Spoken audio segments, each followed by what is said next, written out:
All right. There we go. We're live right on time. Okay. Welcome, everyone, every one of you. Welcome to Mujeres de Maíz. This is the Mujeres de Maíz 24th anniversary Women's International Month celebration. And happy National Poetry Month, right? It's Yes. Poetry Month started this April. And tonight we have three prolific scribes in the house. They're creators of prose and poetry, of memoirs, essays, contemporary journalists and publishers. And we welcome Cynthia Guardado, Teka, Lark, and Myrium Gurba. And we also have Claudia Mercado with Mujeres de Maíz, and I am Maritza Alvarez, your host today. So Piali, Kuali, Tonali, hello and good day to everyone, or good evening to some. And this is Writing Wednesdays. So we welcome these amazing writers today. We're going to be listening to their incredible voices, and hopefully they'll be sharing some writings in between the conversations that we'll be having today. But I also want to just note that we thank the Tongva, who are the original peoples of the territory where we're streaming from and where Mujeres de Maíz was born. And that is also known as Los Angeles. So thank you to the Tongva relatives for taking care of the lands. And we're going to do our best to continue to be good guests on your lands here. So I also just want to begin by welcoming our guests and getting a little bit into their bios. But before I do that, Claudia, if you could just share a little bit about our first ever Mujeres de Maíz campaign with everyone. Yes, absolutely. Thank you, Maritza, and welcome, beautiful scribes. I cannot wait to hear more of your voices. This is after Mujeres de Maíz will be turning 25 next year. And believe it or not, this is our first fundraising campaign. And that's pretty amazing because that means probably like up until a year or two ago, Mujeres de Maíz has pretty much sustained itself grassroots-wise. Just in the last couple of years, it has become an organization. However, it's still pretty much functioning as a grassroots organization, still trying to, or working and currently developing into fully becoming an organization. And and so this year's events, all of our programming are dedicated to raising funds, specifically for our documentary that's in development. Which will chronicle the story of Mujeres de Maíz, but this funding will also help promote future development for the organization. 25% of whatever is raised is going back to the organization. So we're very excited about this campaign, and we really believe in the work that we've created and have, put out here in LA, which is definitely a missing chapter of LA, her story, and so we are here wanting, and we're going to tell our story with your help. So in honor of the 24 years of her story making, which really has been carving out space for women of color voices, for indigenous urban women of color voices, for queer, trans, bi, gay, LGBT voices, for any voice that wants to utilize this space, that identifies as a woman or is has a non-binary gender preference. So the history that we have made here is very unique. It's very layered. It's multi-layered. And it's a story that needs to be told. So we're just really excited that we're going to be able to tell our story. We're dedicating all this energy, offering these ofrendas to the world, and creating this space for women's voices to be heard, for women's voices to exist however it is they need to exist. So we are very happy for that. And we're, like I said, I'm just really excited. I'm not going to take up more space. We'll be talking more about the fundraising campaign in a little bit. But for now, let's just get the show started. I'm sure there's a lot of people that are looking forward to hearing these voices as well. So thank you, Maritza. Thank you, Claudia. Thank you. So now let's begin with welcoming our guests. Drum roll. Okay, I'm honored. I'm really, really honored, and I'm proud to host these prolific LA writers in the house. This evening, we're going to focus on intimate conversations with you all, and hopefully, it'll it'll grow organically into a casual dialogue and something really intimate between you all, because it's not often that you get writers in one room. Sitting at one table and just chilling and having a conversation about writing. And hopefully you're all going to get into the mero mole, which is, the real deep stuff, it's up to you, but, hint, hint, I'm kidding. So anyways, hopefully the real talk is going to happen here. And so first, let me read your bios here. We have Cynthia Guardado, and Cynthia Guardado, there she is. Yeah. She's Salvadoreña American poet and a professor of English at Fullerton College. She is the managing editor of Livewire, a literary arts magazine at Fullerton and at Fullerton College. And her debut poetry collection, Endeavor, was published in 2017 by World Stage Press. Her manuscript, Cenizas, was the first place recipient of the Concurso Binacional de Poesía, Palliser Frost, UTEP/S Mart. Cenizas is currently under review. If there's anything else to add to that, Cynthia, please do so as we move along. I'm sorry, go ahead. I didn't know if you meant now, is that I like to always honor my parents. And so I am daughter of Anselmo and Ana Margot Guardado, immigrants from El Salvador.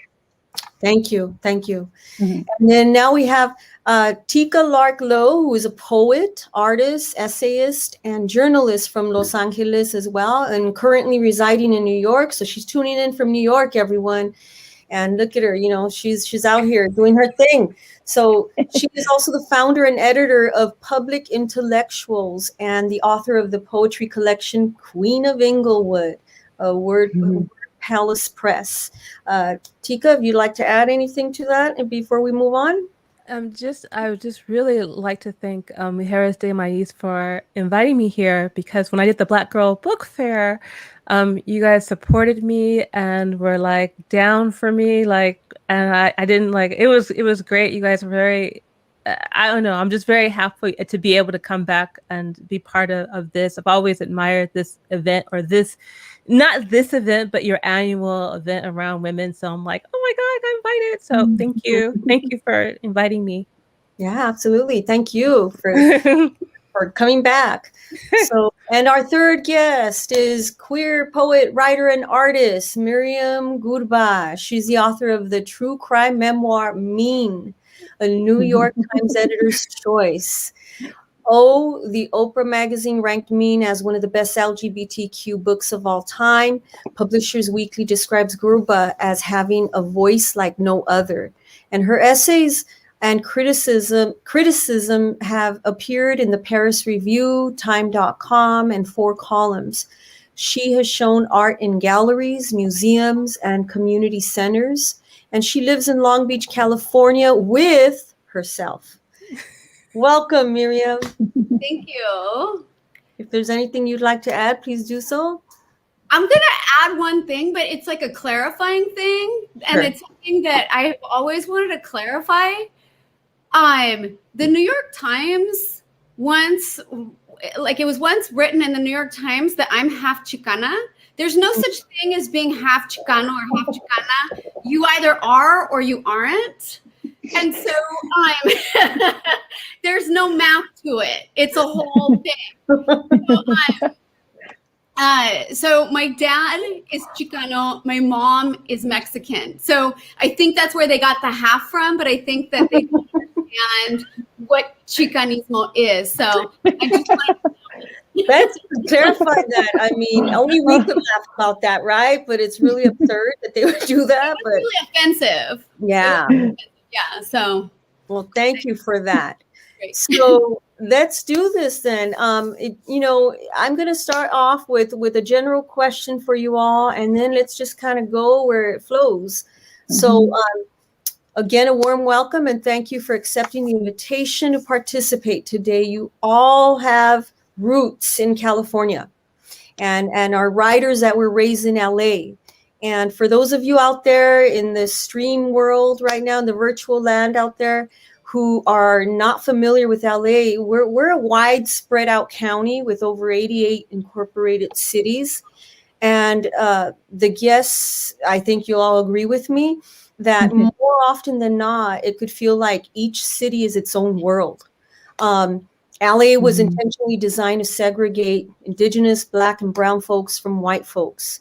And over time, communities have continued to transform due to displacement, gentrification.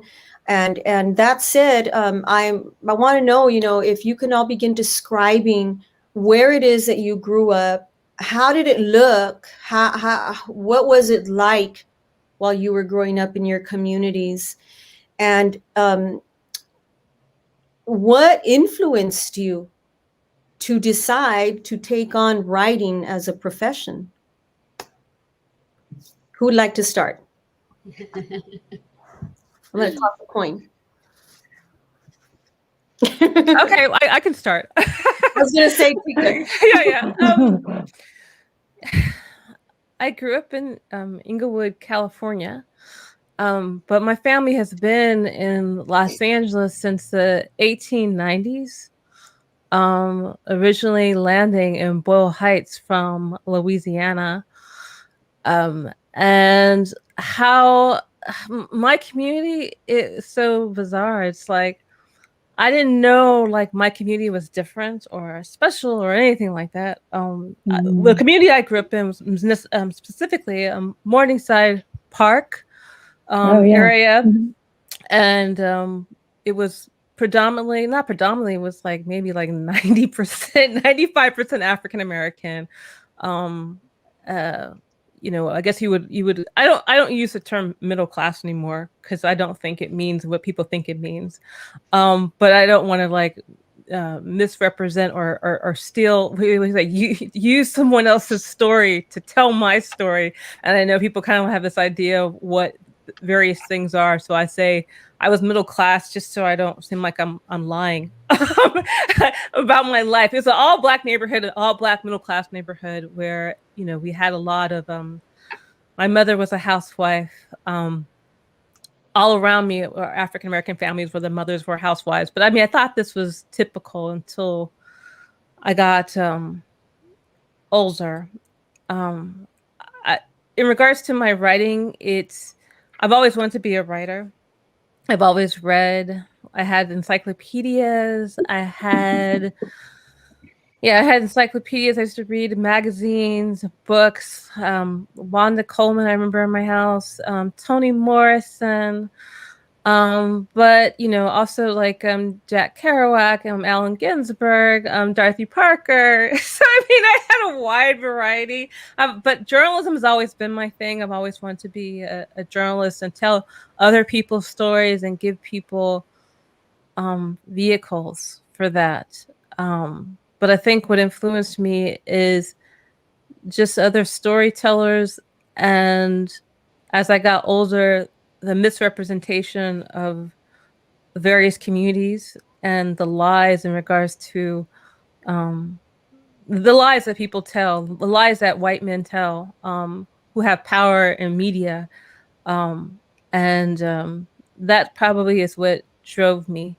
But I'll just stop there so I don't take up.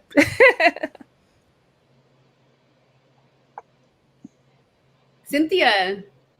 All right. All right. All right. I'll go next. So I'm standing in Inglewood right now. So I'm from Inglewood as well. Let's see, which way do I need to turn my head? Have it tattooed on my head. been living here since I was 2 years old. I was born in Boyle Heights, so we have that Teka, we have that Boyle Heights / Inglewood connection. Yeah.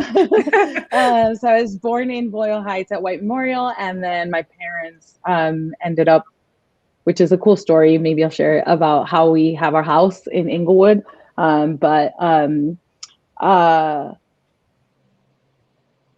I guess like as a kid, I never really felt like I super experienced Inglewood as a kid, because as starting after elementary school, my parents kept me out of school in Inglewood because that was like the 90s and stuff was real intense here. And so like a lot of like what people think of Inglewood, I never really experienced or saw. I never went to school in Inglewood, but then I went to high school in South Central. So I was like, wait, what are people talking about? I'm in the hood right now. Right. I went to school in South Central, and it was tough. Right. And I think that's when I sort of started to understand like how neighborhoods functioned in all of around the lakes. I was seeing all the segregation. I went to like junior high at Palms Middle School, and then high school in South Central, and then elementary in Inglewood, and just all of that. In terms of my writing, I spent a lot of time grounded as a junior high school student, and my parents' punishment was like, you can't go anywhere, but you can go to the library. So I used to like be able to walk to Inglewood Library, which is like such a privilege because it's actually a huge library, the Inglewood Central Library. It's 4 stories. And I would go and like check out the max amount of books and read. I never really thought like I was going to be a writer. It was just what I did and I enjoyed. But I would say that it was more trauma and family trauma that led me to really deciding, even though I'd already been writing for a bit, that led me to really deciding that writing was something I was going to do, to tell a story about our history, our family, and different types of trauma. So I live in Long Beach, and I've lived in Long Beach longer than anywhere else I've lived. I've lived all over California. I wasn't born in LA County. I was born in Santa Barbara County. I was born in Santa Maria, California, which is like a smallish, agricultural-ish community. You can think of it as Fresno by the sea. And then when I left Santa Maria, I moved to Northern California initially to go to university. And then once I graduated from Cal, life in the Bay Area began to get very expensive. And so I decided to leave, and I wasn't sure where I was going to go. And at the time, my sister was attending Cal State Long Beach. So I came down to Long Beach and checked out the community and was very charmed by it. And my then partner and I moved down to Long Beach, and then my sister moved to New York.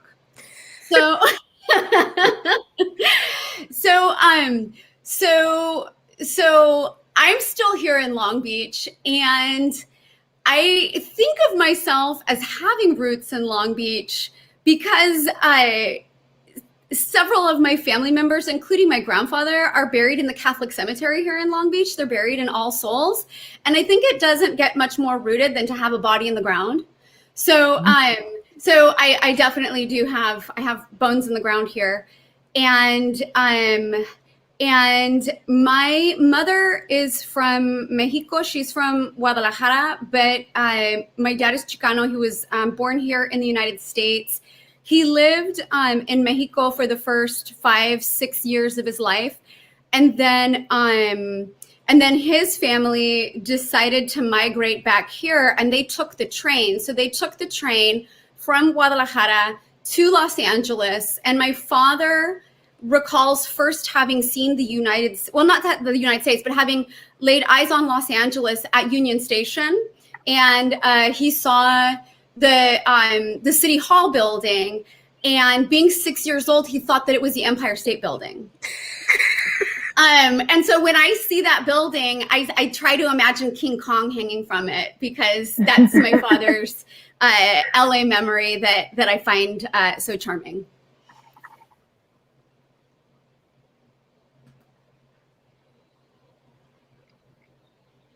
It's not exactly.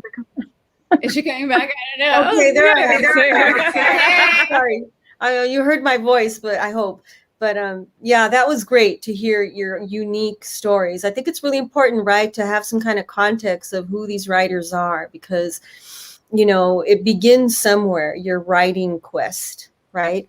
And so thank you for sharing. So what I'm going to ask next is it's another, you know, general question here. Obviously, it's a process in terms of developing your writing skills. And most of your writings are a response to the current local or national social, political, or economic climate of the times, right?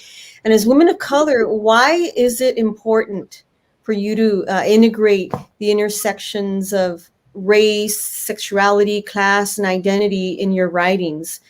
Why is it important? I mean, you could be writing about, you know, other matters, you know, that may not, you know, that are important to you, but don't necessarily address race, class, sexuality, or politics. So why is it important for you all to integrate that into your writings? I can start. Thank so you. For me, I spent like, I don't know, all of undergrad being a creative writing, like emphasis English major, writing trash. And the reason why I think that is because I was refusing to write about anything that I was connected to. I was like so invested, you know, like everything I'd been taught through Santa Cruz was like, except for the classes I took with one professor, Louis Chudsoki, everything I'd been taught at Santa Cruz was just like white writers, right? Like ancient, old, dead white men, right? And so I was refusing to sort of connect with what was my identity. And I think something I noticed in Marita's question, which I feel like is that there's no way to separate all of those socio-political things from who I am as a person, right? And so now that I'm connected to writing about who I am, I don't see how I could not write about those things, right? And it took a lot to get there, and part of that is I experienced. Well, I moved to Washington D.C. Didn't know what I was going to do after after undergrad, and I was living with an aunt. And 3 weeks after I got there, her husband, who was an alcoholic on and off for 17 years, died in the house with us. And I sort of was like when MySpace had that like blog area, and I just like tried to process what I was feeling and going through on there. And afterwards, my mentor, who I had since like junior high, I was like, why don't you write about this stuff? Because she'd seen what I'd been writing, right? The stuff I'd been writing before. And then so I tried to write about my aunt's husband, and then I realized I was just writing about my grandfather, who's 89 right now and still an on and off alcoholic. And so that was sort of like the big shift for me, and sort of I had to have this big life intense moment that forced me to not shy away or hide from like what my reality was, right? And so that's sort of what it is for me. I'll go next. I feel a moral imperative to write in a socio-political way. My conscience will nag me if I don't do that. And I like to be able to sleep at night. My conscience will keep me up otherwise. So I initially, when I initially began to write, I was much more committed to fiction. I was committed to short stories, novellas, and I aspired to write a novel. And I moved away from fiction probably about 7, 8 or so years ago, when I decided to engage in like some experimental writing, but it was experimental nonfiction. And I felt drawn to writing about sexual assault. I had experienced a sexual assault in 1996 when I was 19 years old. And I wanted to write about that experience as well as like extenuating circumstances. And so I read other authors who had written on similar experiences and who had written on sexual assault. And I continued to come across white women's narratives that were written according to what seemed to me a very like staunch white aesthetic. And I was interested in pushing against that and writing according to a different aesthetic. And that was my entry into writing nonfiction that has like a socio-political edge to it. And since then, I haven't turned back. I think for me, I've always journalism, politics, economics has always been part of my writing life. And my writing life started in junior high school when I started a newspaper. And in high school, when I was the editor of my newspaper, I used to be horrible when I was the editor. When I was in high school, I was the editor of my school newspaper. I was a nightmare. And I started doing zines and just, and all that kind of stuff. And I really, not so much a response to what I wanted to be able to amplify and tell the story. And I just saw the power of writing, of journalism, of archiving.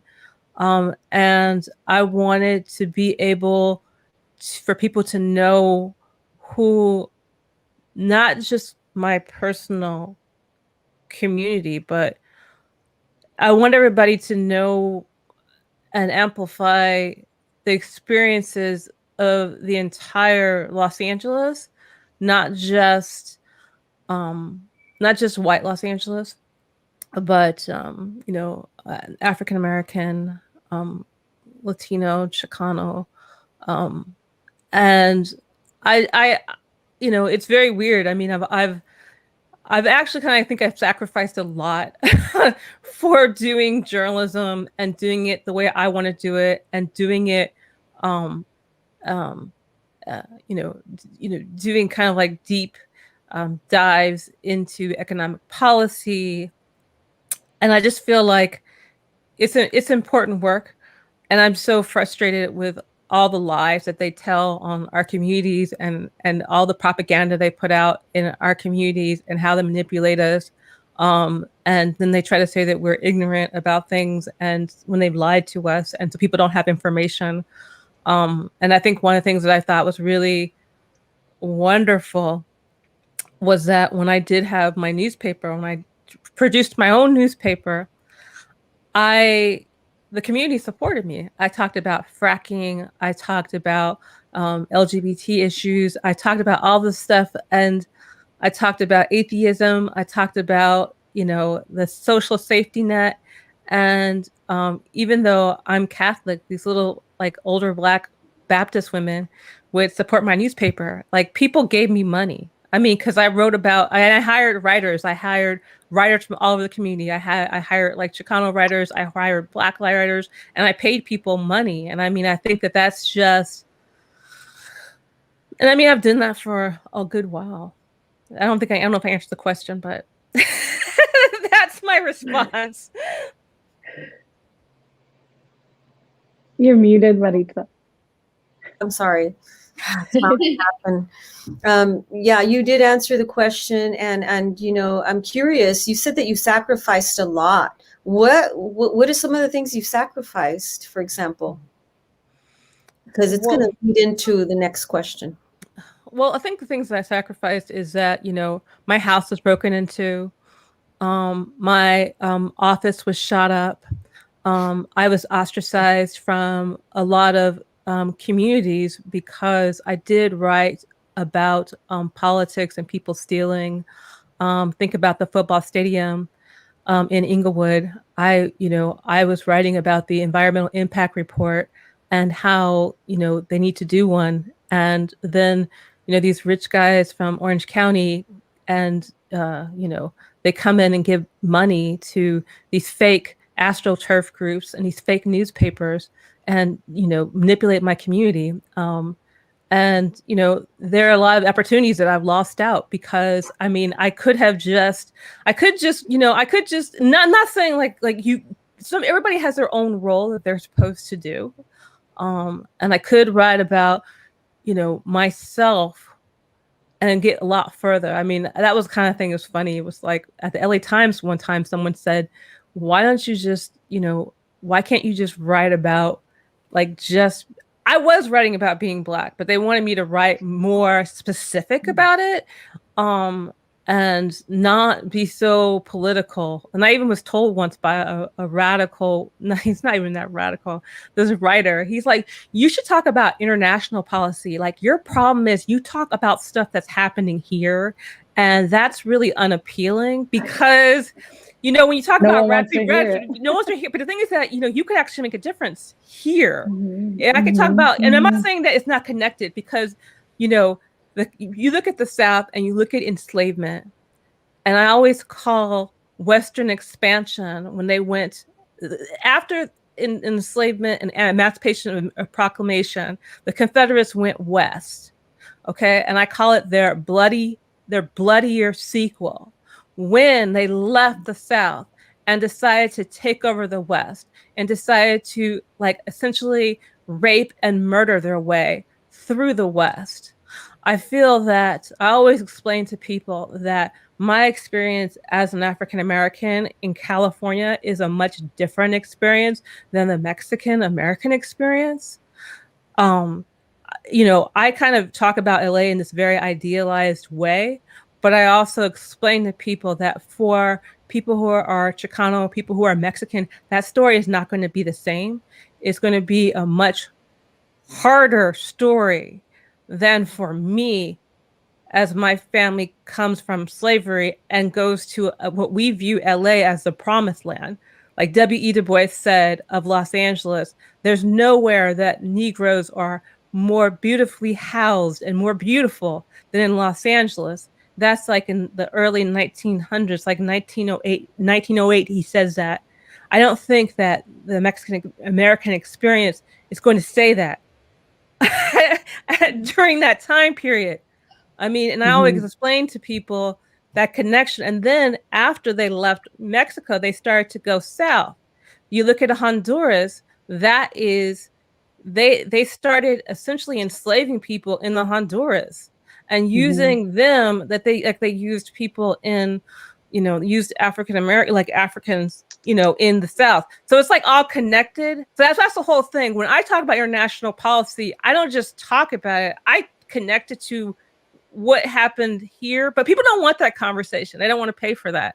You know what I mean? And I'm not saying the people. The masses will pay for it. As you know, when I did the Black Girl Book Fair, when I've done all of my projects, the people supported it.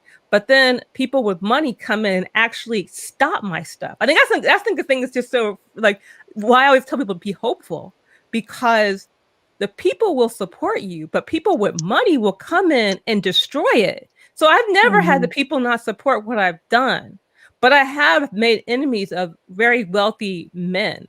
Like I said, when they broke in my house, I had this really clean-cut,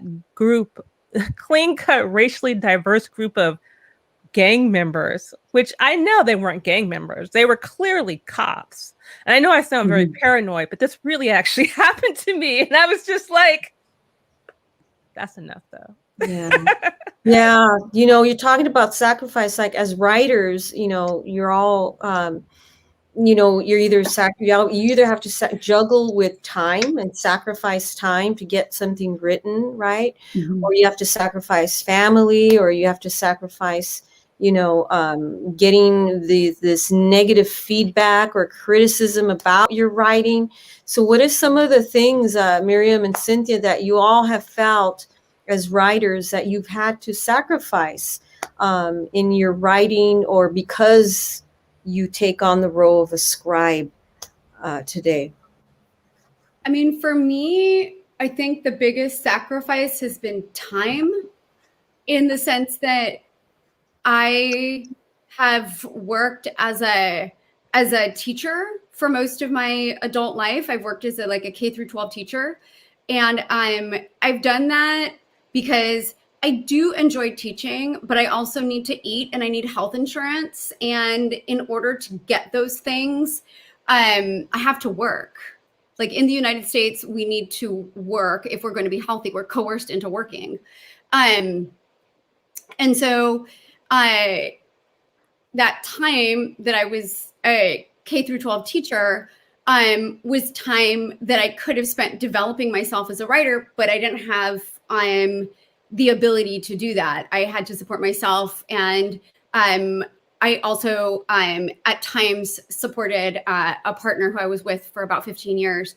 And in the last year and a half or so, as a result of cultural criticism that I've engaged in, there has also been an impact on my mental health and on my safety.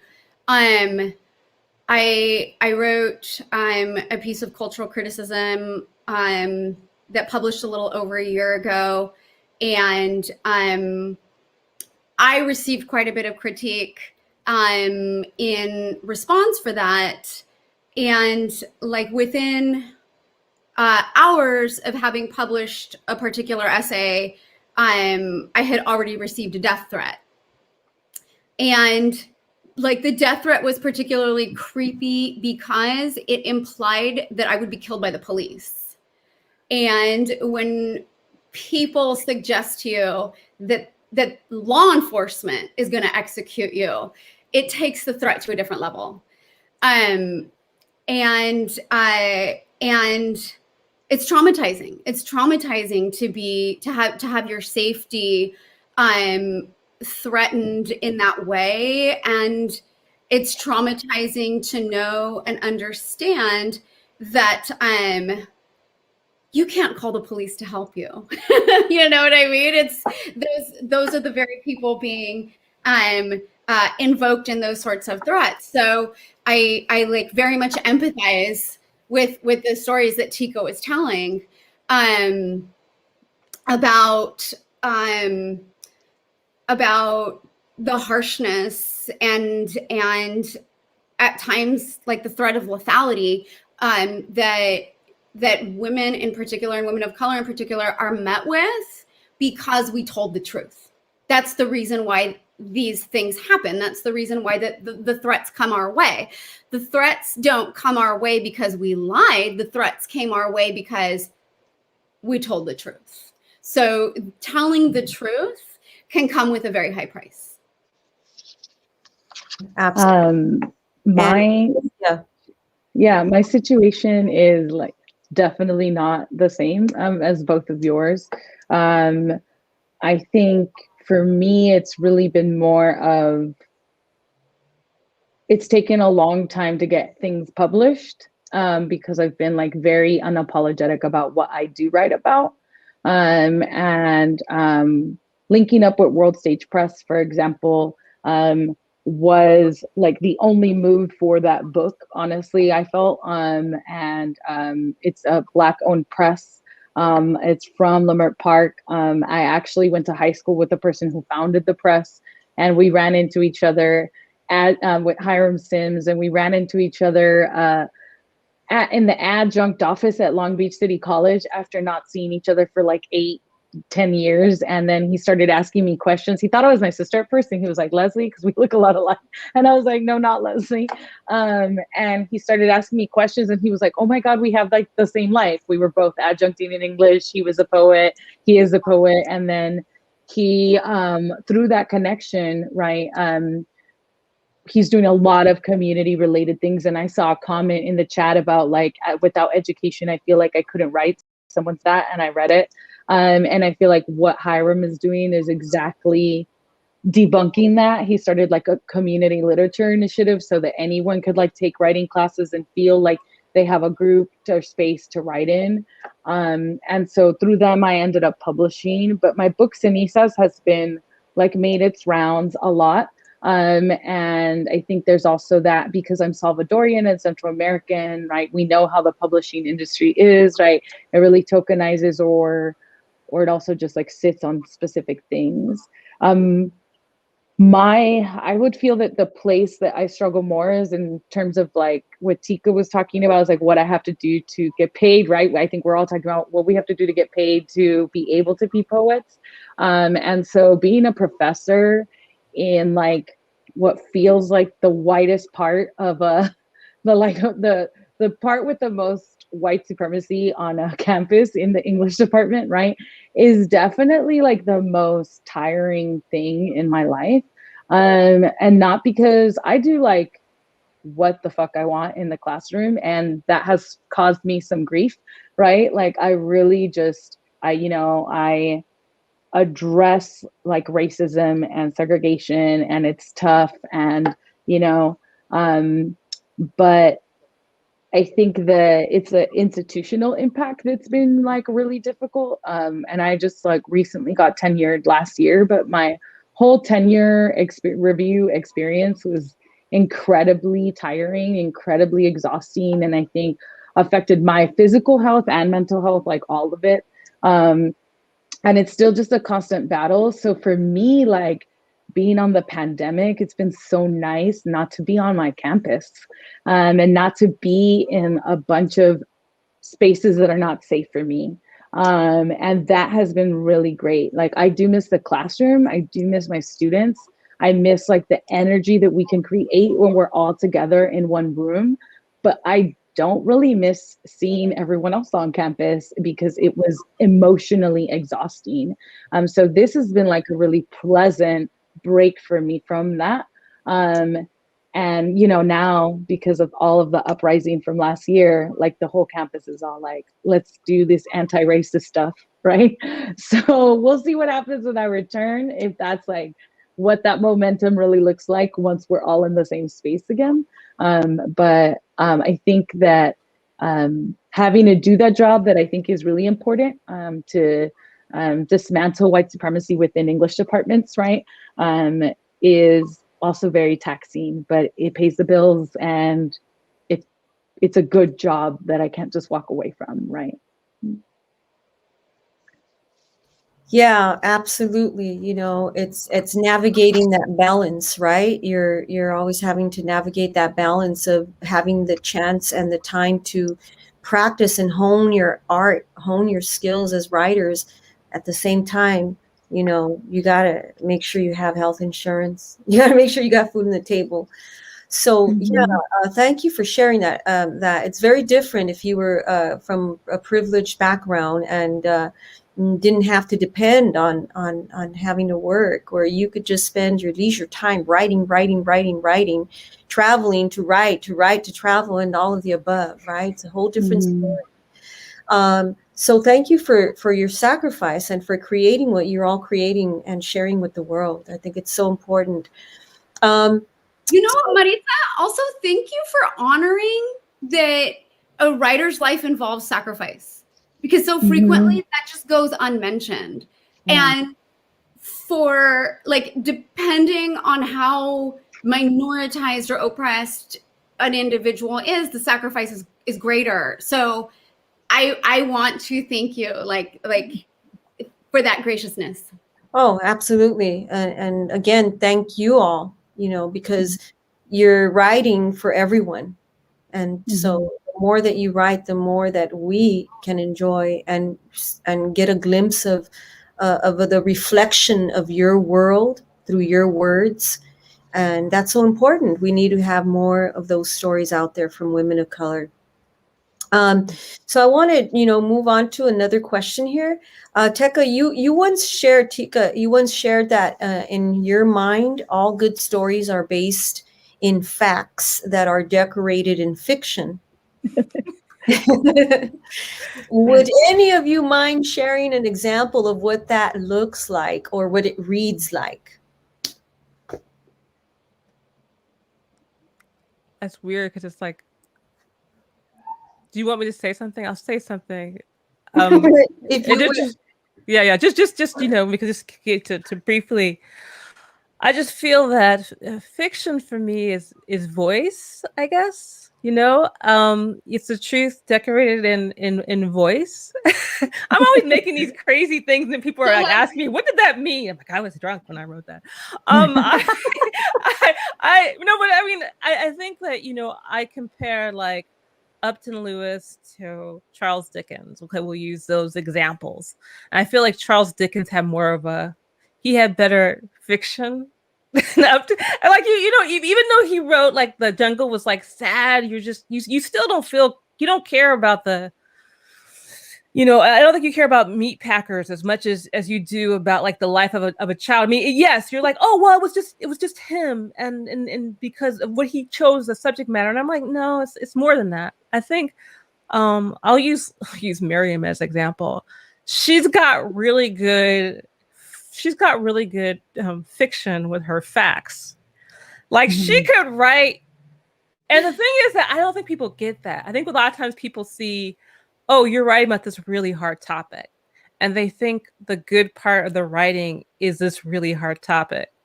And really, Myrium could write about going to the store and it would be good. Like she could be like, oh, look, I got some milk, and it would be a good story. It would. It's a fact, but it's like decorated with a voice that I could read and be like, oh, this is Myrium. Like, you know what I mean? Like no one can even steal your work, because that's the whole thing. It's harder if you consistently have fiction, you consistently have a voice, people can't even steal from you. That's the thing I always tell people, because some people, I feel like people sometimes they will take something that I've or take something that I've written, and I'm like, I don't even care, because I have a voice. You can't steal my voice. You have to consistently steal me. You have to do it over and over again. And so I think that's it. That's what I'm gonna stop talking. Like this reminds me of a connection that I often make when a news report is issued about a mother who has killed her kids. Like every couple years, a story like that will blow up and people will ask, how could this mother do that? This is the antithesis of maternity. And immediately my imagination moves to the story and the legend of La Llorona, right? I immediately go there and I remind myself, this is a legend that is rooted in fact. And this is a legend that gets told and relived over and over and over again. And so for me, like that fact decorated in fiction is even in our myth and in our legend. Like it's in our earliest human stories. It's like fundamental to who we are and fundamental to narrative in human society. So I don't mean to be a downer by bringing that up, but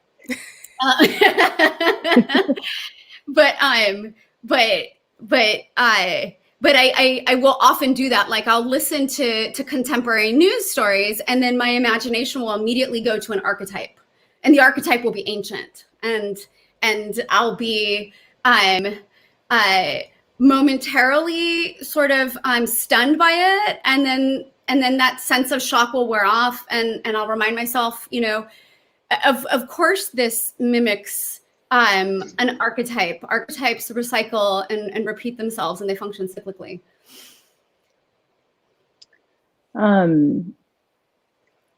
As a poet, I feel like that's all I have to say to be like, we decorate in fiction, right?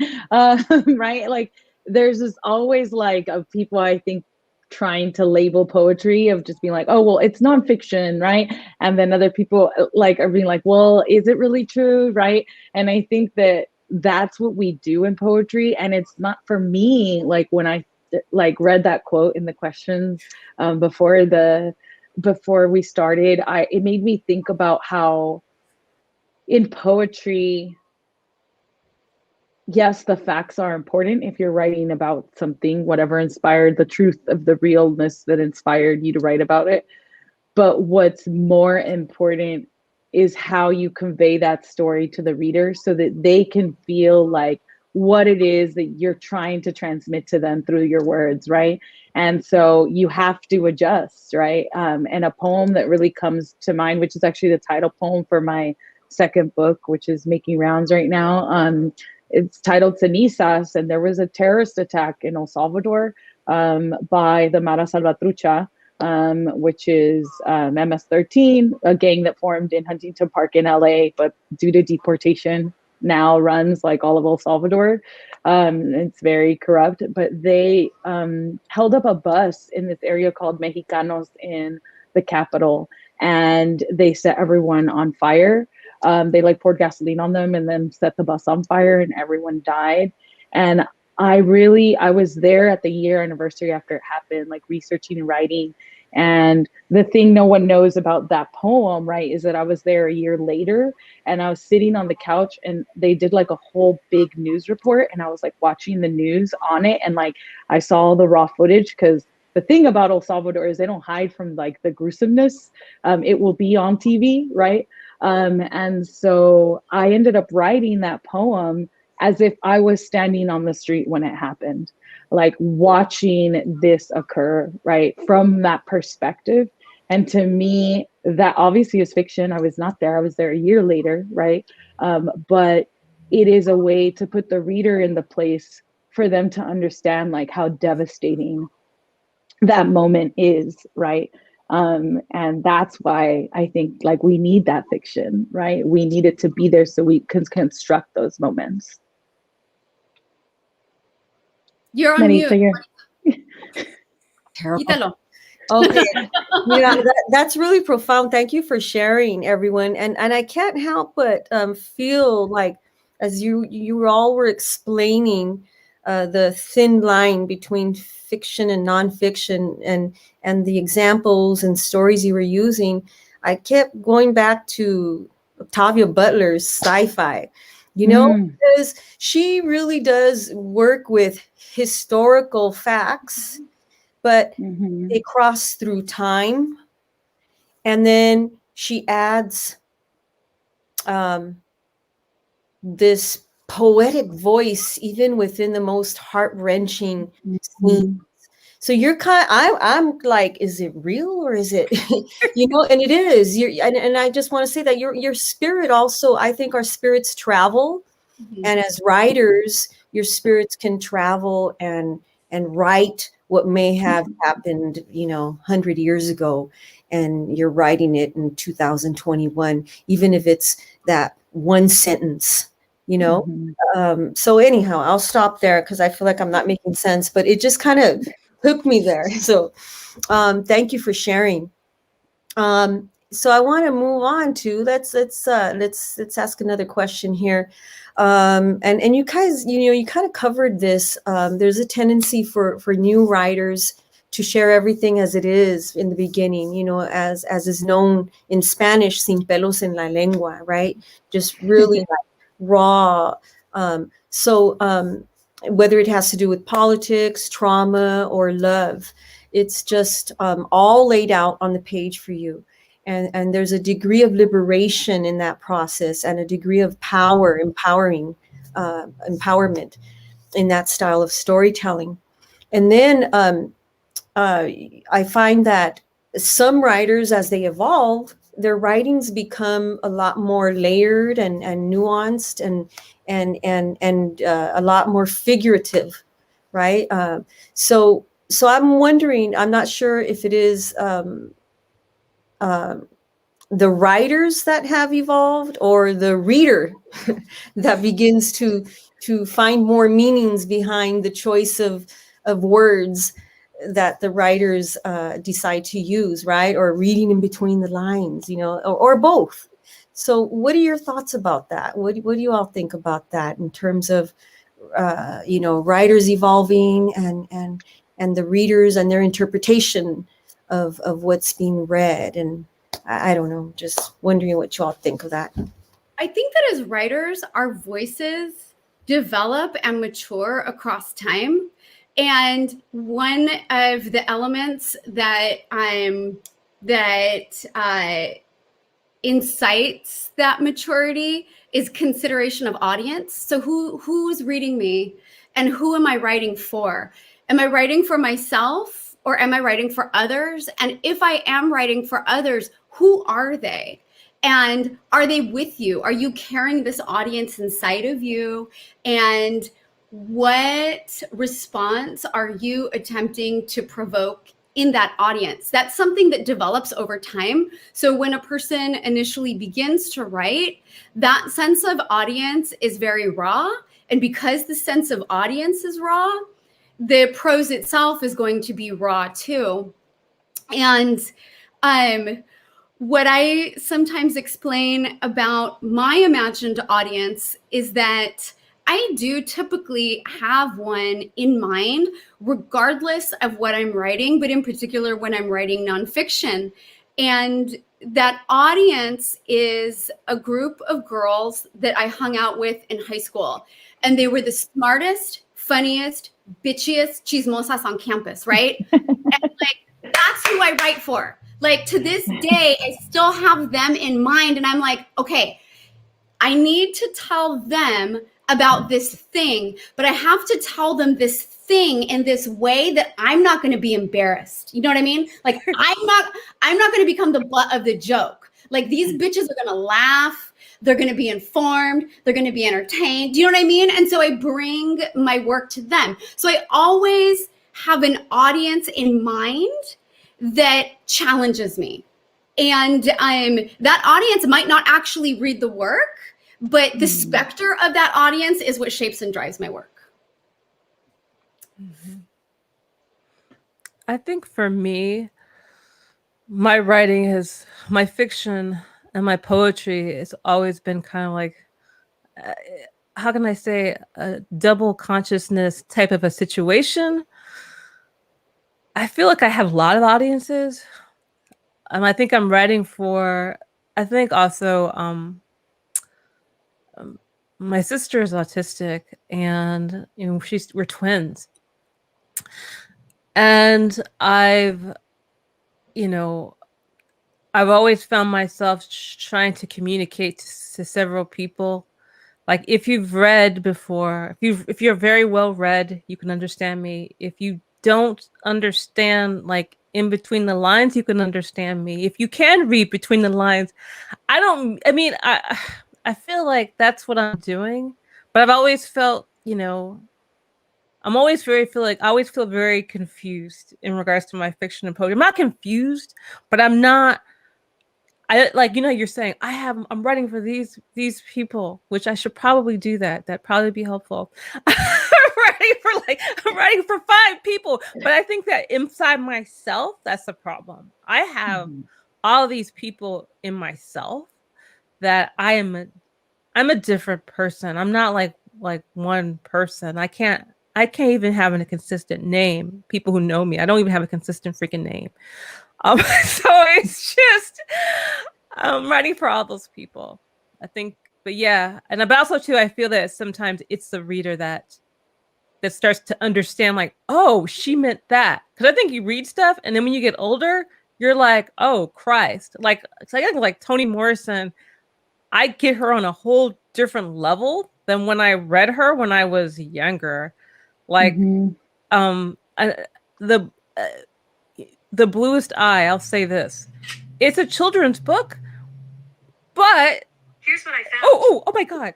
My phone was started talking. It's a children's book, but I don't think I read it as a children's book when I read it when I was younger. Like, I wasn't getting that, but now as an adult, I'm like, oh my God, this was a children's book. And not like it wasn't sophisticated, but this was about 2 little working class girls. This wasn't about, and it's just really weird. Like you figure stuff out, like, oh, I didn't get that. So that happens too. I actually said this today in class. We were talking, I have an intermediate creative writing class, and I think we were looking at Natalie Diaz's book, the first 25 pages of it, a post-colonial love poem, and thinking about I had them do something new that I've never done before. It was like a new idea. I had them create a timeline to reflect on their journey of understanding in the first 25 pages of the book. So like how they felt when they started reading it, like when they started to feel like they understood the poems, like what they were feeling throughout those first 25 pages. And so really thinking about their experiences as readers, right, in this book. And I think that made me think about like myself as a writer and when I'm thinking about the reader, right? And one thing that like has been identified to me a lot, and I didn't really think about it, was like people always tell me like I have a lot of like female voices in my poetry, and like I write about a lot of women, but I didn't really notice it was just such a like natural thing that I did, right? And as a woman, like it just seems like automatic, right? But people always point it out to me, and then I do realize that I am writing to a lot of women, and I write about, since I write about events, I write about a lot of socio-political events, but also a lot of things, historical things for my family. I always feel like I'm writing directly like to those people who are in that poem, right? Like I'm trying to take the care and time to retell that story in a way that shows the moment and shows who they are. And I don't like hide my work from anyone in my family. Like they've all like seen all of it, right? And sometimes I do, like if, you know, my cousin was murdered my first year in grad school by her ex partner. And when I wrote that poem, I did think about her siblings, right? And just like, so every time I write about her, I think about her siblings, and I do wonder how it will impact them. But really, I'm writing for her, right? I'm writing to her, and I'm trying to tell the story of what she experienced, right? So I think because I write about so many different people, that I'm often writing directly to them. And so, but I'm definitely writing, you know, to people of color, right? And to women, you know, that as a general. But I think I'm definitely writing, I just imagine myself writing to each of those people whose story I'm trying to share or tell through my experience. I wanted to share one more thing about writing, which is that like not all writers are talkers. But I'm a talker. I like talking. I enjoy talking. I'm a compulsive talker. Like I was one of those kids that like had pretty decent report cards, except for the "she needs to shut the fuck up" commentary. Do you know what I'm talking about? So that was the kind of child that I was. And like the teachers would try to move me around the classroom. They would put me next to the shy kids, and then I would draw them out of their shells. They would put me next to kids that spoke a foreign language, and I'd be like, ha ha ha, let's learn a new language. You know what I mean? Like I was that kind of kid. So and I'm that kind of writer. I'm very invested in orality, and I'm very invested in like language being spoken. And I read all of my writing to myself, and I know that my writing works once I hear that it works. I have to hear that it works. So I have to read everything back to myself. But when I read aloud to myself, I will still sort of miss some of the music in the prose. And so one of the odd things that I do, but it works for me, in order to help me determine whether or not the music in the prose is working, is that I do read aloud, but I have to read to like an effigy. Like I have to read to like a small statue or a doll that has a face. So I feel like I actually have an audience. So like there was a short time that I had like a teddy bear, and it was like my childhood teddy bear, and it just sort of sat there, and it was my audience. And then the other day, I didn't have anything to use. All I had was this statue of the god of death. So I was like, listen, fucker, you're gonna listen to me today. But I'm a writer who needs to interface with people, and I need to interface with an audience. And sometimes I need to see a face in order for the work to register as work that is part of a social interaction. Because for me, writing is always a social interaction, even when it's being done in solitude. Yeah, writing's a conversation. That's Exactly. what I feel, yeah.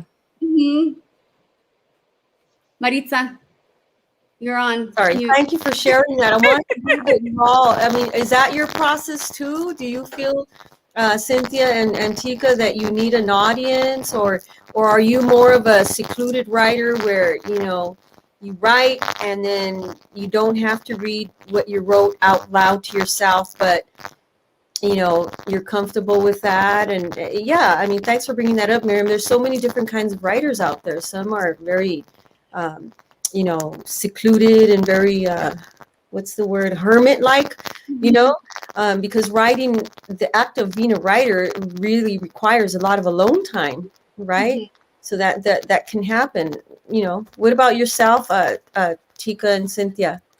I really feel that, like I said, and I said that my writing is a conversation. I feel like all good writing is a conversation. I I'm always responding to someone, not necessarily the same person. I'm responding to other people's writing a lot. I find myself reading stuff and being like, I'm pissed, and then write something in response to like other people. Anger is a really good motivation for me.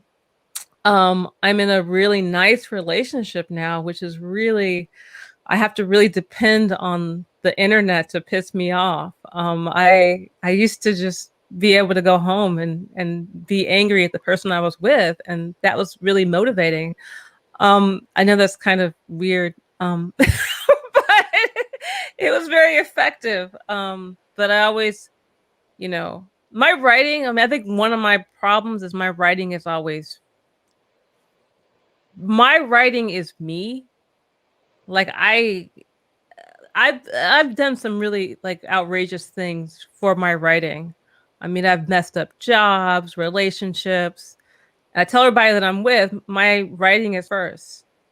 Um, I don't know if that's necessarily healthy, but that's what keeps me alive. Really, that's what keeps me alive. I'd be dead.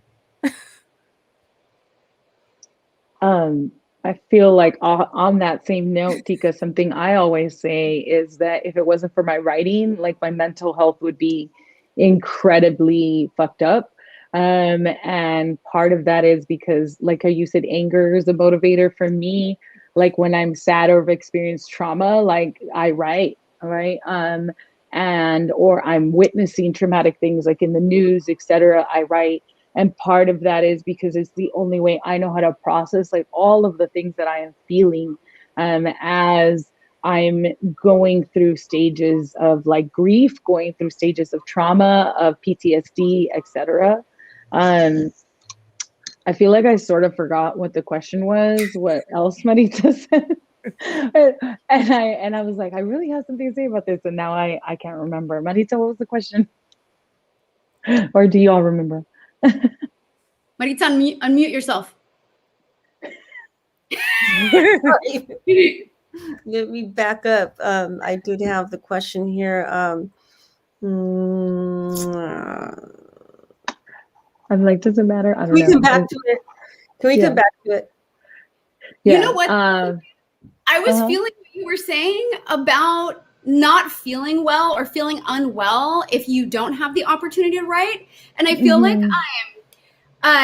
writing in some ways does like involve a purge of sorts. And when I don't have the opportunity to write, but I feel like I need it, I developed this sense of like almost like psychic constipation. Do you know what I mean? Like I'm holding something inside and it wants to come out, but it's this sort of psychic experience. It's like almost like a spiritual experience. Yeah, I mean, so I do remember what I was going to say now and what the question was, and it's connected to what you just said too. Like, so one of the things that what you're talking about, that sort of psychic experience, is like when something has gone on and I haven't written about it yet, I just keep replaying it in my mind. I keep like shifting it, replaying it, and sometimes I realize like maybe I'm kind of writing the poem in my brain, but I haven't like given myself the space and time to sit down and do it. And so, or if I don't write, it'll just be stuck in there, right? It'll be stuck in there. I recently lost a friend to COVID, and there's just like one detail I learned that I could not like let go of. And literally I wrote a poem at like 5 in the morning, like after not really sleeping, because I could not stop thinking about like this one detail. Like it's just literally a poem I'm never going to share with anyone probably. But if I had not, like I could not stop obsessing about this one fact of just like, it's about the horror of like, everything that has to do with this pandemic in terms of like losing people and how losing people is incredibly distant and lonely now, right? Like I shouldn't have went there. I'm gonna get emotional. I was like, one of us is gonna cry. Didn't I say that earlier on Instagram? I don't necessarily need an audience. I do need an audience for, I feel like, the poems to feel real. Like if I'm gonna, like, it's sometimes hard in the virtual world, like to read poetry to my computer screen, right? I always read my poetry out loud over and over and over and over to hear the music in the line. And I even record myself using like any recording device I have to listen back to it. And that is like a huge part of my revision. Because if I don't hear it, I want to know what it sounds like. I want to know, right? And I just can't catch it the same way if I'm reading it silently to myself. So that's like a big deal in my process. I've used that software that makes it so it talks to you. I don't know if you've used that. I've used that before so that I could hear what it sounds like. As it reads back to you. Yeah, I have that software that you can put your words in and then it reads it back to you. I know that's weird. But I do that. I want to make one point. I think one of the most cruel, like, white violence in regards to writing is this idea that if you've published on social media that you can't publish your work. Like, oh, well, you've published.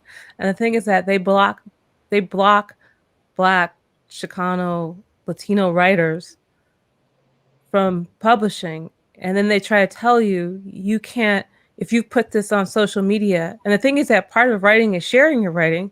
And especially during COVID, you can't go out and read. And to tell somebody, well, you published it on Facebook. I mean, that's why with public intellectuals, people are like, well, if I publish it, I don't care. That's like, that to me is so violent for a writer, for an artist.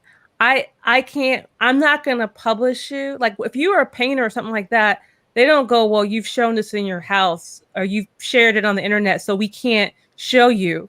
But if you're a poet or a writer and you don't have a connection to get in there, it's such crap that they'll be like, well, now we can't publish you because now that's just a way of making people not write, not share, and gatekeeping. And it's just, it just pisses me off, especially during COVID, when that's one of the only ways that a lot of us can share because we don't have an avenue. So, writers out there, you can, if you published a poem on social media, you can come and publish with me. I know it's being published. Just saying. All right, you all heard that. Oh, go ahead. I was going to say it is so hypocritical how gatekeepers will critique social media and what's posted on social media, and they'll talk about it as if work that is posted and shared or ideas that are shared and popularized through social media are somehow cheapened and somehow less important and incredibly vulgar. And like, I was forced out of my classroom last year by my school district's administration. And what I found so ridiculous about their choice to force me out, and I was literally forced out, like they brought 2 security guards, an armed police officer, and 2 administrators to my room to march me off campus. The reason that I was marched off campus was that somebody did not approve of my social media use. So you mean to tell me that social media is cheap, vulgar, and unimportant, but you have to send somebody with a gun to remove me from my classroom because you don't like what I'm tweeting? Something doesn't add up. Why do you need to send somebody with a gun to challenge a woman with a phone? Right? Yeah. Social media is incredidly powerful. Yeah. That's actually really that's kind of an amazing story. Like I'm on my phone, you're like, yeah, this is not real, it's not legitimate, but I'm going to actually escort you out. I mean, that really is, they do the whole thing. They know that we are more powerful with social media. Like if you are not part of the system, you can use social media and like essentially, I mean, okay, I have to say this. Myrium really like blew up with the oh shoot, that book. literatura. That Me. book. No. The American, what's it called? The book, the Oprah book that you could happen. What happened? American Dirt. Yes. And I feel like, wow. And you actually shifted the system. You shifted the conversation. You messed them up. And the thing is that, that was so amazing. And they're so mad about that because that was not your role. Like everybody has roles of what they're supposed to do. And that was like totally wasn't supposed to be what you were supposed to do. So much of this stuff is contrived. And that's why they hate social media, because you cannot control it. And they, you, like I said, you totally messed up their whole game plan. And like I tried to ignore you, and they couldn't because you had social media and you were funny. It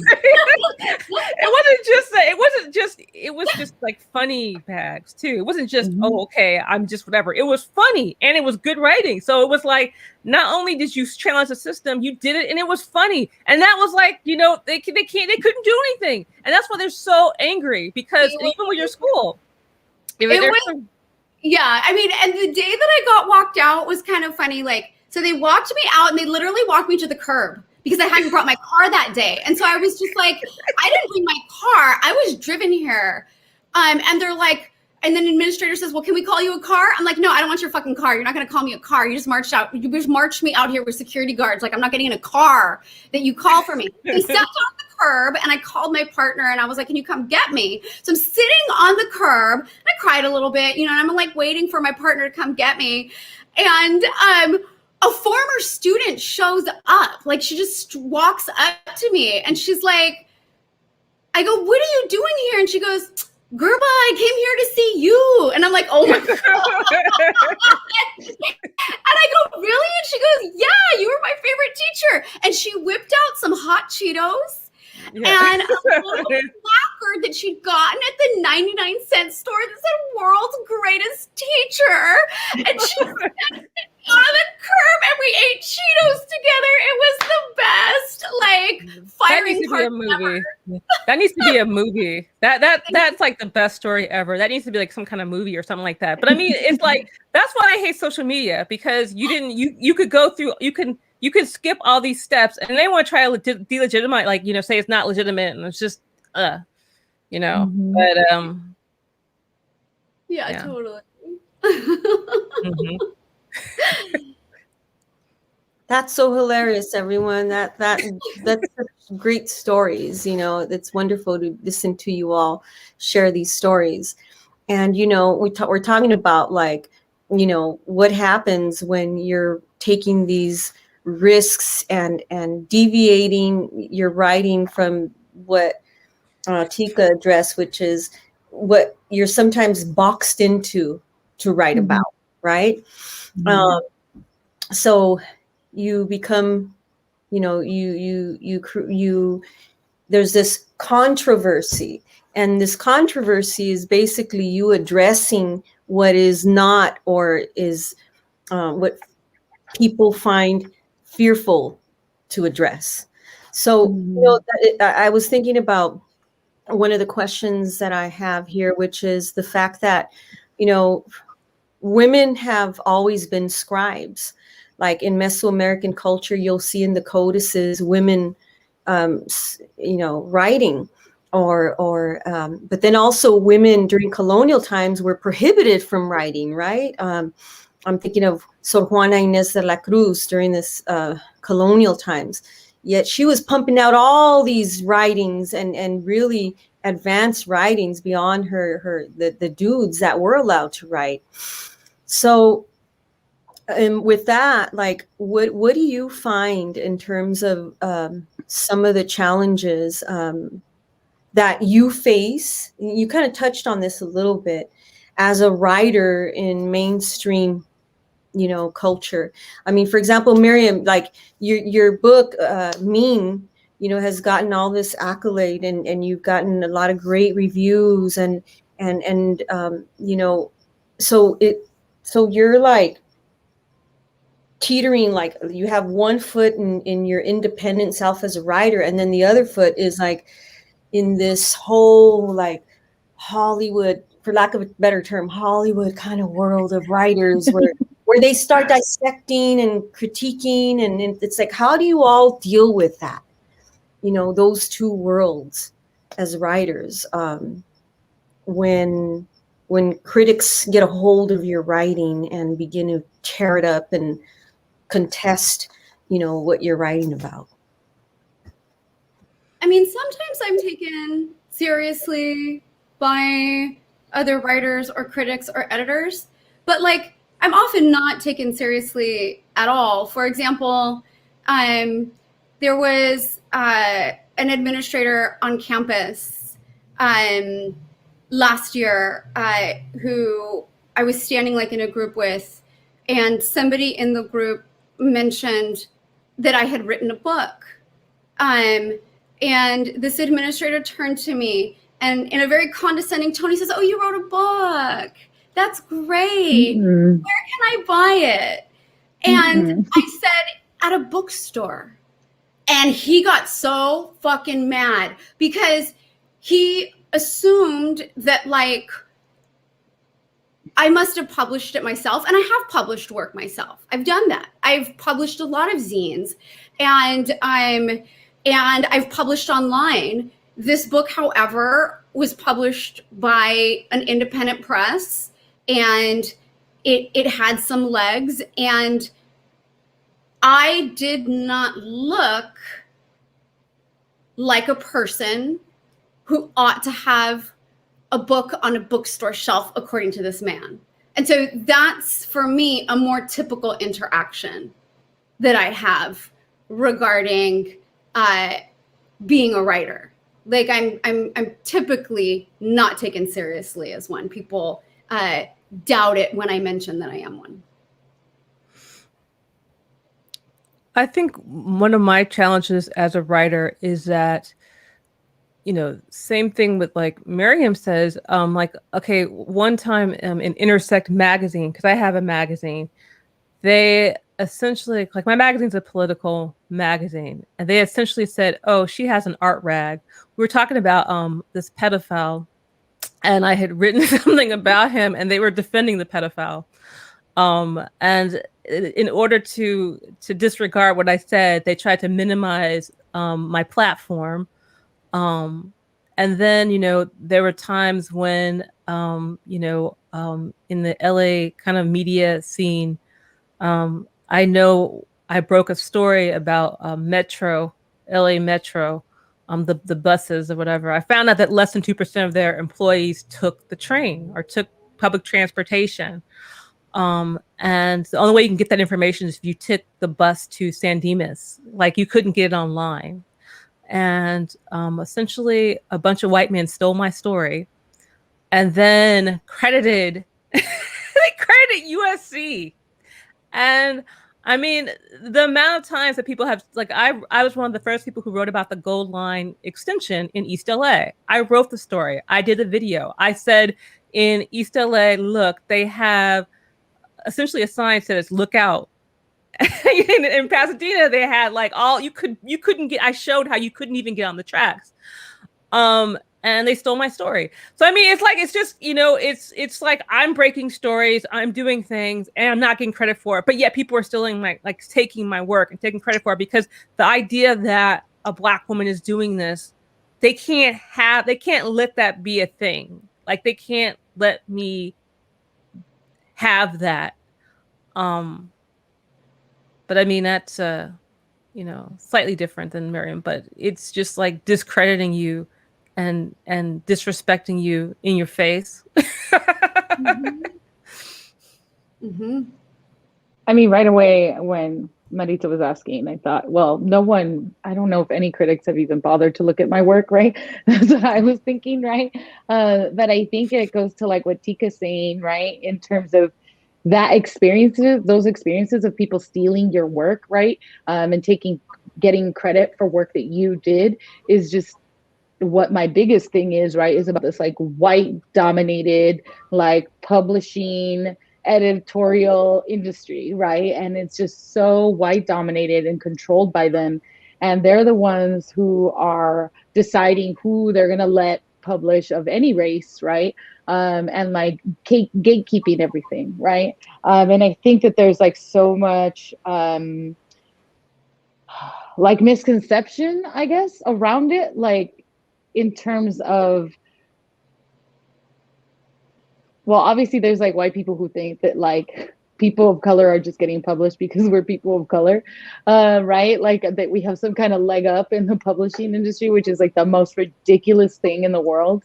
And so like one of the things that I always talk about is up until I was in Poetry Magazine last year, which was like a weird experience as is. I have never been published by someone who is a white editor, like ever.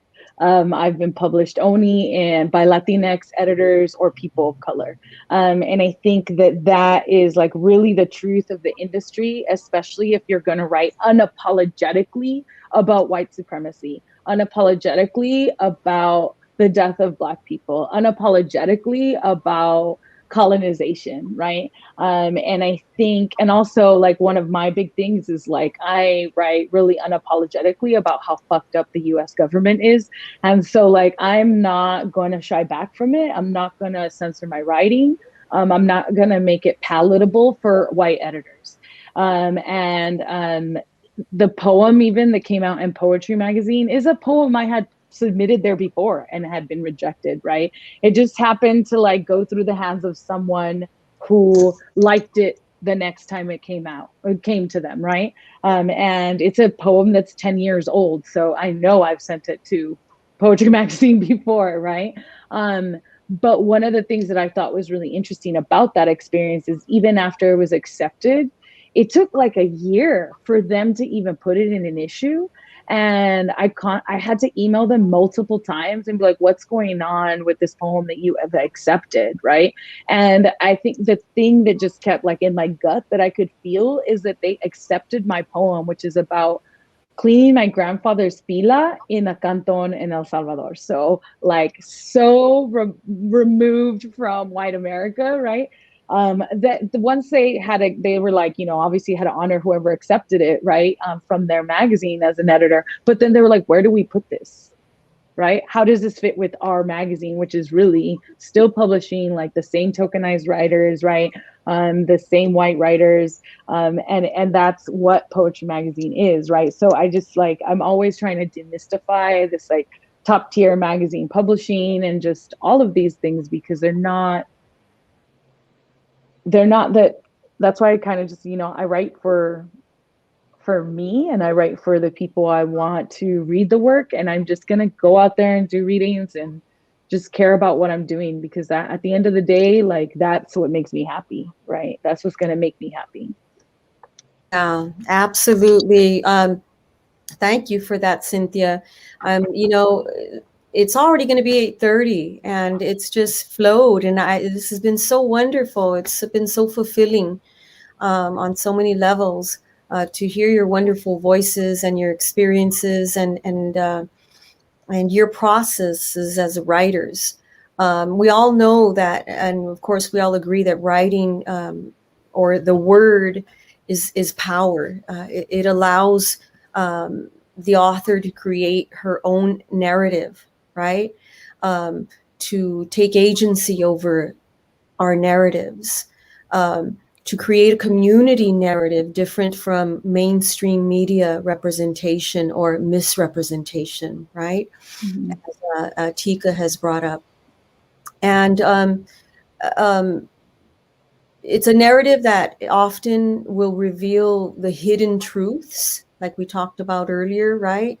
And layers of intricate nuances from women of color who are living in a country that is rooted in white supremacy. And boy, did we see that these past 4 years, right? How exposed that white supremacy came about, which was a lot of content for a lot of writers, I imagine, just to be able to breathe, because there was so much anxiety in what was happening. And even now, we have a different administration, but the reality is we know what this country is rooted in. And so we all have, like I said, have recently got a glimpse of what that ugly reality looks like. And given these realities today, to close out, we'd like to know, what is it that you are currently working on? And you kind of touched on this a bit. We all know that aside from writing a lot and disciplining yourself to continue writing, what else do women of color writers need to do in order to acquire greater publicity and amplify their audience reach?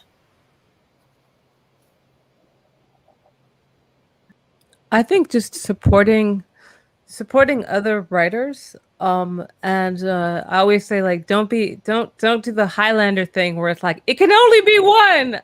Always support other people. And even like people who are in a different part of their journey. Like, there's some people who are very possessive of certain things. Don't get angry with them. I mean, I just view it as like, I understand how white supremacy works and how it can mess with your brain.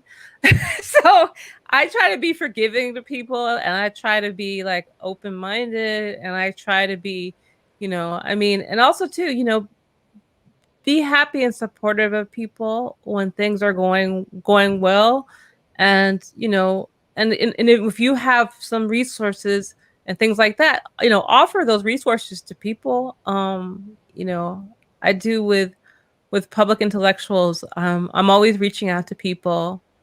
I always try to highlight people across country. I mean, we have people from Nepal, we have people from from Mexico. We publish people from all over. So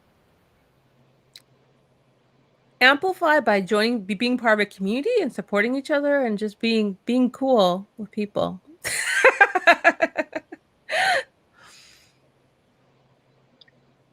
I guess I'd say like one thing that I always think about is just be as authentic to yourself as you can. And I think that if we get too wrapped up in like, oh, well, how are we going to enter these circles of the literary world that is white dominated, like then we're not always being as authentic to ourselves and like who we are as writers. And so like my book is published by a really small press, right? And like it's literally like, World Stage Press, like if I need more copies of it, I have to ask them to print it, right? And then it's just like a small press, right? But I published with them because I felt like they would honor the work, right, that I was doing. And that's why I chose to publish that book with them.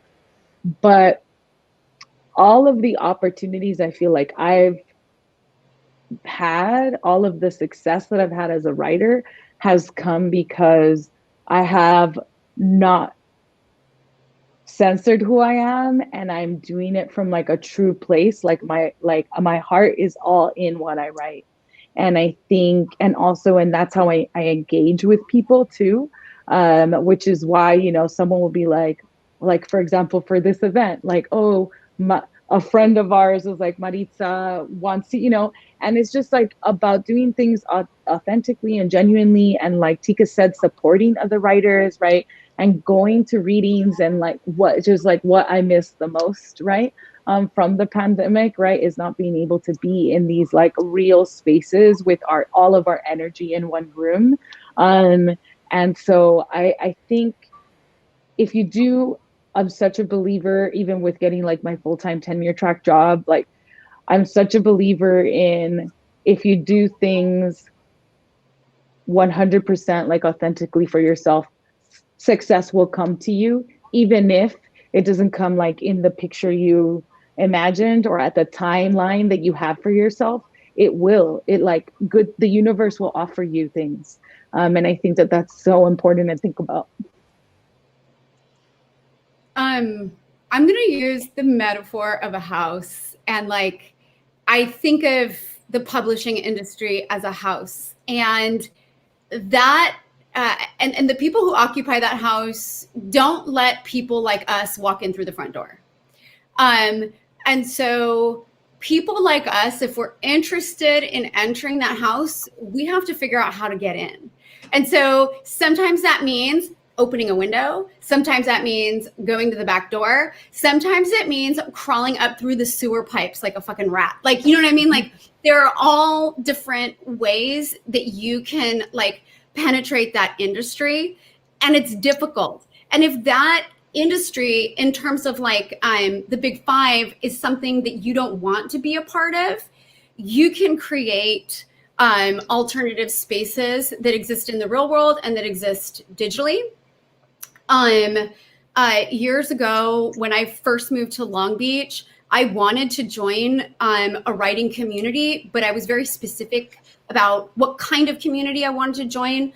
I wanted the community to be women of color and only women of color. And so I worked with other women writers to create a writing collective. And so that was our way of sort of building our own house, so to speak. And now I am the editor-in-chief of a magazine called Tasteful Rude. It's a magazine of criticism, commentary, and analysis. I'm its editor. I work for the magazine on a volunteer basis, but I pay writers. So there's a budget to pay writers. And I am most interested in publishing minoritized people. Everybody else can wait outside. Minoritized people get to come in through the front door. So you can find us at Tasteful Rude, and you can pitch us.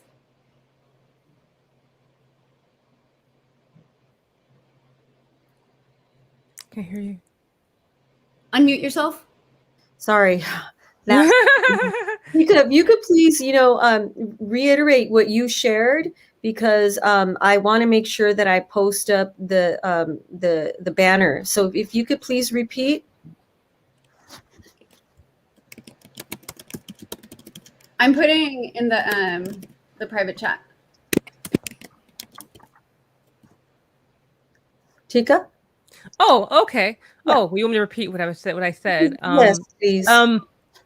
In regards to, which part do you want me to repeat? I guess you want me to repeat, support each other. And as I said, also to public intellectuals, we're also accepting pitches, politics and poetry. We also pay, and, it's so important to support each other, and there's nothing wrong with wanting to be in the literary community. I think a lot of times people kind of go, oh, they get discouraged, and then they kind of like want to leave, and they don't want to be part of it, and they think like it was not worth it. I think it's totally worth it, because the thing is that this is not for you. You're not doing this for you. You're doing this for the future. The thing is that while I love small presses, while I love independent stuff, in 40 years, a lot of that stuff, you're not going to be able to find it.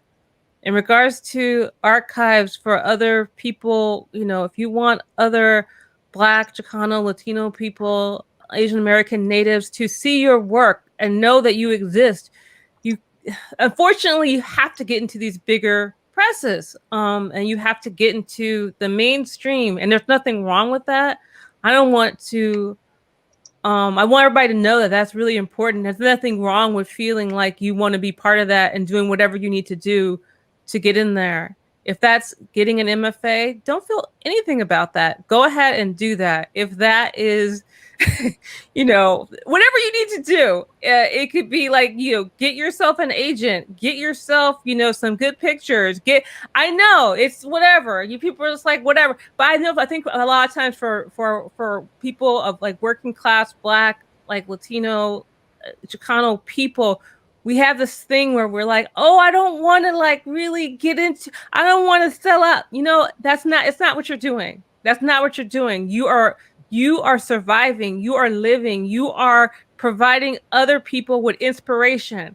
How am I going to know? How would I know that I could be a writer if I didn't see any Black writers? And guess what? Those people are on presses that, I'm sorry, they're on Penguin. I mean, I wouldn't know these people existed if it was on some little like a small. I mean, I love my press. I love that. But the thing is that, let's be real, and I don't want people to feel bad about that or feel some kind of way. If that's not what you want to do, I'm not judging people. Like, do what you need to do. But if you want to do this, you can do this. You're just it's gonna be slightly harder. Like she said, you might have to go through the sewer. The sewer can be fun. I heard they serve good drinks there. Yeah, and I agree with what Teka's saying. I mean, my second book, Cenizas, it's making rounds because I want to be with the really big press, right? Like, or not necessarily really big, like not Random House, right? But a press that will provide more access to the book, right? And I don't necessarily look at that as, I don't think I've ever really looked at it as selling out, because what I think about is that I'm going to need that to prop myself up. I'm going to need that if I ever want to work somewhere else that's not my job, right? I'm going to need like the prestige that press offers so that I can negotiate a salary, right? So it's really more about me than it is like, oh, like I want to like be on this press. It's like the only way that I can continue to advance what I'm doing, right? And sometimes it is that, right? Like, for now, obviously I'm tenured at Fullerton, but like, I don't know if that's what I want to do forever. But in order to have a competitive salary, like my book's going to have to win some awards, like I'm going to need to have some of this like literary notoriety. And that's just the truth of it, right? Like, how is Claudia ranking at Yale? She's at Yale because Citizen is a badass book that won the National Book Award, right? And that's why she like was able to be like, peace out, USC, I'm gonna go to Yale, right? And she was able to do that because how she's able to be successful and authentic to herself, right? Through all this time. All right. Well, I mean, I think we've come to the end, and it's been a wonderful, wonderful conversation. I can't thank you all enough. It'd be wonderful if this was done like once a month at least, because whether we're in Mexico or Australia or New York or LA, it's a moment of the coming together of the writing minds and spirits. And please continue to create those words for all of us. The scribes are critical in society. You all have such a important role, and not to add pressure, but but we need you all. You are the ones who are recording what's occurring during these times, and what has happened in the past, and what may happen in the future. So I thank you on behalf of Mujeres de Maíz. Everyone out there, please, please, please purchase their books.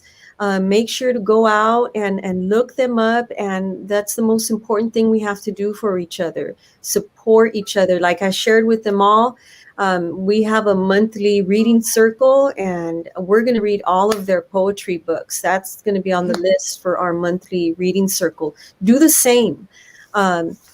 Thank you so much. Before we leave, and you have a moment of if you could share some quick last words before we go there, we're going to invite Claudia back in to do one last pitch before we formally close this out and say goodbye to our wonderful guests. Claudia, if you can please share. Hi, I'm right here. I'm back. Wow. I just want to say thank you again. It's very inspiring. And, this is a reflection of what Mujeres de Maíz is. This is a reflection of what Mujeres de Maíz has been for the last 24 years, cultivating space for us to exist as we are, with our own words, with our own thoughts and experiences and critiques, and, a place to share the pain and the victories, and the dreams and the passions and desires. So, if this at all touched you in any way, we kindly ask you, if you can, and if it's within your means, to please support Mujeres de Maíz on their very first fundraiser campaign. And for 24 years of community work, of building community, of building, creating art, creating voice, space for our voices. And your funds will not only support the making of our documentary, which will share the Mujeres de Maíz story, which as you all know, women's histories, especially women of color's histories, are often neglected or unheard of. So it is time for us to put our history out there, our stories out there. And so if it is within your means, please support our fundraising campaign so that the story can be out for the next 7 generations to come, to help us organize and preserve and professionally put together all of our archives. 25% of the funds are going back to the organization for our archives. I've collected almost 24 years of Mujeres de Maíz footage from day one. Surprisingly, I never knew I was going to be doing this, but here I am. And so if you made it this far, thank you. Thank you, Mujeres, for your lovely words and your experience, and for sharing, and your time and your energy and commitment to fight for your voice, and for sharing it here with us. So with that, I leave it back to you to hear your last words of inspiration. Thank you so much. We can't hear you, Maritza. Claudia, thank you. So yeah, that's we're gonna highlight each of you to say some farewell last words, and we'll start with Cynthia. Cynthia? So I just wanted to say that Teka said, and so did Myrium, and also I run a magazine, submit to us. I think that the most important thing is that if you want to write and you want to change the way writing is, like, you can do that yourself. You could start a magazine. You could publish people that you think are awesome. And that is really, really important. And I just, come back to, even if it takes a long time to see the fruits of your labor, the universe will offer you success if you continue to do your work with love and with true passion for the things that you care about. And don't ever let anyone tell you to stop caring about whatever it is that you want to write about and do. So Thank you. Thank you so much, Cynthia. And now we have Myrium. Myrium? Okay. So please submit to Tasteful Rude. You can email me at myriam@thebrickhouse.com. And I did want to really quickly say that, that reference that I had to crawling up through the sewers is from my real life. I had this abusive boyfriend for a couple of years, and he was terrible. He was terrible to me, right? He was really violent. But one night, he came out of the bathroom screaming because a rat had come out of the toilet and attacked him. And he had to go back into the bathroom to find the rat. And I was cheering for the rat the whole time. I was on the door rat, rat, rat. So be like that rat. Get it. Right. And now, Teka. I guess what I want to tell you is that, do not give up on yourself. You deserve everything. I think so many times, especially for us, Black women, Native women, Chicanas, Latinas, we feel like we want to take care of other people. We want to put everyone else first. And I don't want to say oh, put yourself first. That's kind of a very I don't know. I don't like that idea, but you matter. Care about your family, care about yourself. We all love you. So we want you to be who you need to be. So like I said, you deserve everything. That's my message to you. And thank you, Mujeres de Maíz. I'm, forever grateful for your support when I did the Black Girl Book Fair. And I'll be definitely donating to you guys and telling other people to donate to you. And I hope to see you all on social media. You can follow Le Blackest Eye, which is me on Twitter. It's not really me. It is me, but it's not. I'm my staff, so All right. Oh, well, this has been so beautiful. So let's Thank sign you off. so much. Thank Yeah. you. Thank you. No, you're all welcome. And until next time, and let's keep the writing, let's keep the art, the love, and the fire alive. Signing Yes. out, Mujeres de Maíz. Thank you all. Yes. Thank you. Bye. Felicidades, mujeres. Thank you. Thank you. Abrazo, Kamati. Bye. okay. Bye.